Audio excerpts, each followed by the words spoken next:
This film presented with the compliments of Montana Highway Patrol.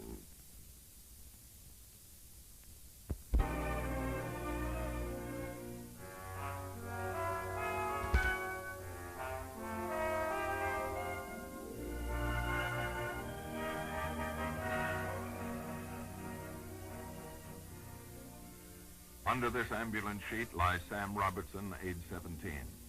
His parents proudly called him Son. His girl affectionately called him Robbie. His little brother admiringly called him Sammy. But the nickname in which he took the greatest pride was the one he'd earned among his high school friends, Speedy. And that's what killed him. Why did this have to happen? What were the reasons for Sammy's persistent speeding? What were the causes and events that my first call was made upon Sammy's family? Talked with his father, a well-liked and respected resident of his community. When I told him what I wanted, Mr. Robertson at once consented to give me the history of Sammy's driving. At first, Sammy's father had resisted his son's request for permission to use the family car. The issue had become quite a conflict between them until finally Mr. Robertson reluctantly gave in, on condition that Sam buy his own gas and oil. This to teach him the value of money. It was a sound and sensible obligation. And he also earnestly admonished Sam to drive carefully and heed all the traffic rules. But Mr. Robertson's own driving habits left much to be desired. And although he was a skillful driver, many small collisions were avoided only by the alertness of the other drivers.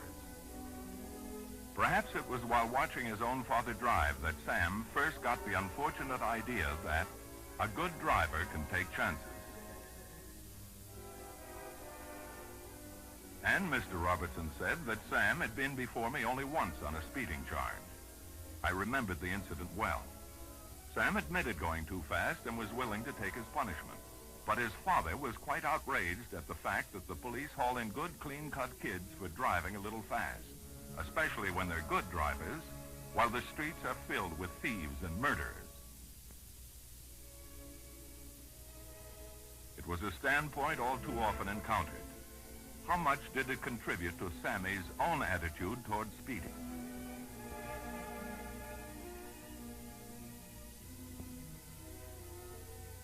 And I recall that Sammy's little brother, Billy, with fierce pride had said to me, Sammy can drive better and faster than anyone. Billy was convinced that it was the other drivers that were the bad ones, for Sammy never had any trouble.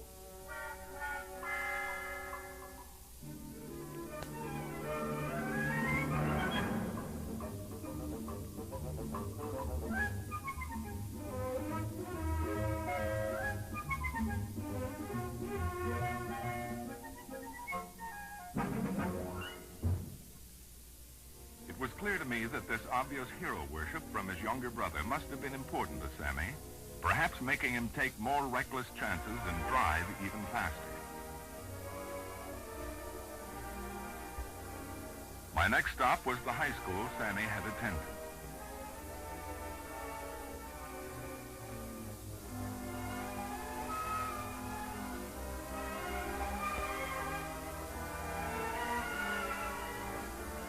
I talked to several of Sammy's teachers. Soon after Sammy had enrolled in the school, he had become popular with the other students. They all agreed with the opinion voiced by one of his teachers who said that Sammy seemed to be a conscientious and responsible youngster. A good student, not brilliant, but intelligent and showing good common sense in his work.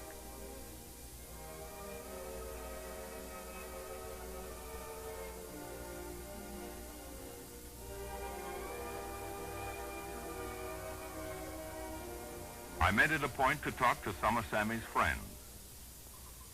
In his attempt to become accepted and looked up to by his schoolmates, Sammy had tried to impress them with his driving. He sure could handle a car at any speed, they told me. But in spite of this, most of them wouldn't ride with him.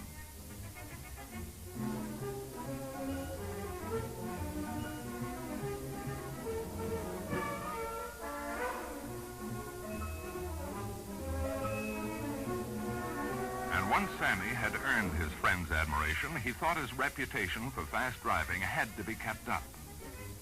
Even his girl Wendy admitted that she thought his speeding manly and courageous. And now she felt ashamed and guilty as she told me of the thrilling sense of power she had shared with Sammy speeding. If only she had realized. Wendy told me that recently one of Sammy's close friends had been in a wreck and might be permanently crippled. But Sammy's attitude seemed to have been the usual. It can't happen to me. And his own reckless speeding continued. He took more chances than ever, almost defiantly now.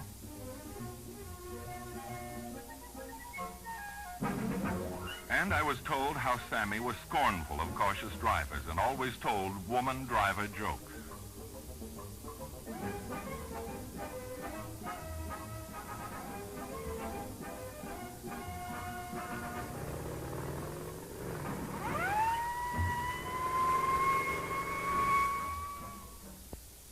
I learned how Sammy used to boast of his recipe for beating a rap if stopped by a patrolman for a traffic violation.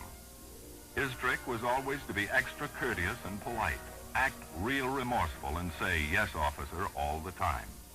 It often worked. Sammy had actually been stopped several times and let go with a warning.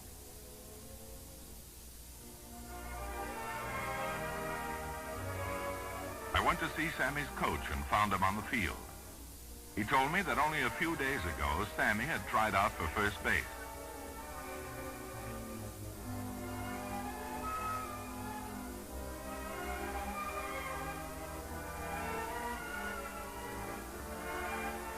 But he hadn't been able to make it.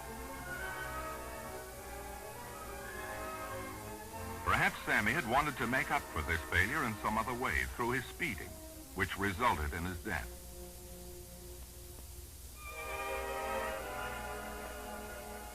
From the doctor who had given Sammy a recent physical examination, I learned that he was in tip-top shape. He felt that the cause of Sammy's collision had been nothing physical. His reflexes were sound, his eyes were perfect, his heart was strong.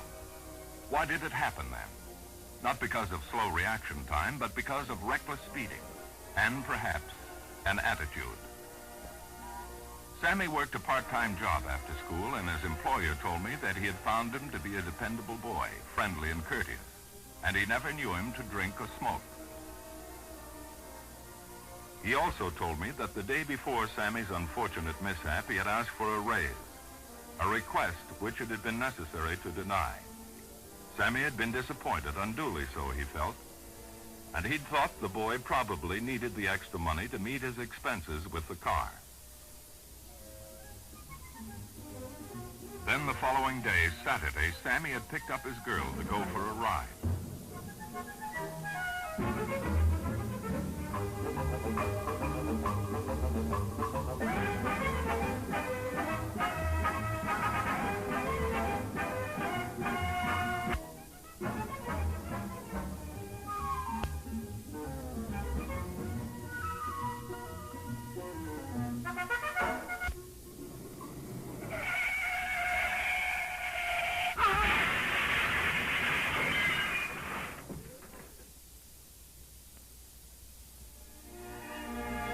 Not just one reason for Sammy's speeding, but many.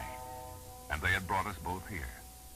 Sammy's early difficulties with his father over permission to use the car might have caused his mind to look upon it as a symbol of adult power and superiority. And speeding became a way of exercising this power. And his own father's driving example and attitude might have given him the dangerous notion that it's all right for a good driver to take chances. The admiration his speeding earned him from his little brother and the popularity with his friends at school must have been necessary and important for Sammy, and subconsciously, he must have wanted to make up in this way for other small failures and disappointments.